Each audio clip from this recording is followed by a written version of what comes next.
ನಮಸ್ಕಾರ ಶ್ರೀನಿವಾಸ್ ಅವರೇ. ನಮಸ್ಕಾರ ಸ್ವಾಮಿ. ಹೇಗಿದ್ದೀರಾ? ಆರಾಮು. ತೋಟ ಹೇಗೆ ಕಾಣಿಸ್ತಾ ಇದೆ ಈಗ? ಇವಾಗ ತುಂಬ ಚೆನ್ನಾಗಿ ಕಾಣ್ತಾ ಇದೆ. ಓಕೆ. ಯಾವ 2 ತಿಂಗಳಿಂದ ಹೆಂಗಿತ್ತು ತೋಟ ನಿಮ್ಮದು? 2 ತಿಂಗಳ ಹಿಂದೆ ಎಲೆ ಹಿಂದೆ ಎಲ್ಲ ಬೆಳ್ಳಿಗೆ ಚಿಟ್ಟೆ ಥರ ಆಗ್ಬಿಟ್ಟಿತ್ತು. ಹಾಂ. ಆಮೇಲೆ ಸುಗುಣ ಹೇಳಿ.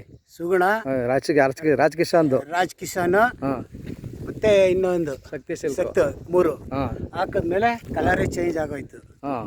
ಈಗ ಅನ್ನಿಸ್ತಾ ಇದೆ ತೋಟ ನೋಡಿದ್ರೆ? ಇವಾಗ ನೋಡಿದ್ರೆ ಕಣ್ ತುಂಬ ಕಾಣ್ತಾ ಇದೆ. ಒಳ್ಳೆ ರಿಸಲ್ಟ್ ಬಂದಿದೆಯಾ? ಓಕೆ, ತುಂಬ ಸಂತೋಷ. ಯಾವ್ಯಾವ ಗಿಡಕ್ಕೆ ಕೊಡ್ತಿದ್ದು ಇವಾಗ? ಫುಲ್ಲು ಎಲ್ಲ ಗಿಡಕ್ಕೆ ಹೊಡೆದಿದ್ವಿ. ಯಾವ್ಯಾವ ಗಿಡ ಇತ್ತು ನಿಮ್ದಿಲ್ಲಿ? ಮಾವಿನ ಮರ, ಹಾಂ, ಅಡಿಕೆ ಮರ, ಇದು ತೆಂಗಿನ ಮರ. ಹಾಂ. ಆಮೇಲೆ ಎರಡೇ, ಇನ್ನೊಂದು ಅಷ್ಟೇ, ಎರಡೇ ಇರೋದು. ಇದ್ಯಾವ್ದು ಇನ್ನೊಂದು ಗಿಡ ಇತ್ತಲ್ಲ? ನಿಂಬೆ ಗಿಡ. ಹಾಂ, 3 ಕೊಡ್ದಿದ್ರಾ? 3 ಕೊಡ್ದು 5 ಕ್ಲಾಸ್ ಬಂತು. ಹಾಂ. 5 ಕ್ಲಾಸ್ ಆಗೈತೆ. ಖುಷಿ ಆಗ್ತಾ ಇದೆ ಈಗ? ಸಂತೋಷ. ಎಲ್ಲರಿಗೂ ನೋಡಿದ್ರೆಲ್ಲ ಖುಷಿ ಪಡ್ತಾವ್ರೆ. ಆಚೆ ಚೆನ್ನಾಗೆಲ್ಲ ಓಡಾಡೋರೆಲ್ಲ. ಓಕೆ ಓಕೆ ಹಾಂ, ಓಕೆ. ಧನ್ಯವಾದಗಳು ಶ್ರೀನಿವಾಸ್ ಅವರೇ. ಹಾಂ, ನಮಸ್ಕಾರ.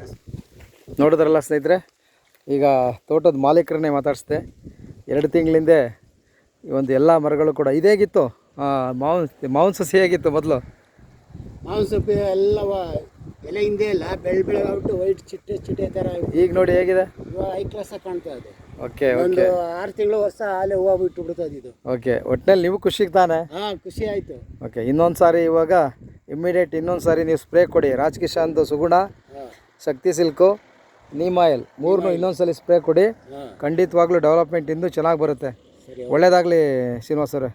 ನಮಸ್ಕಾರ.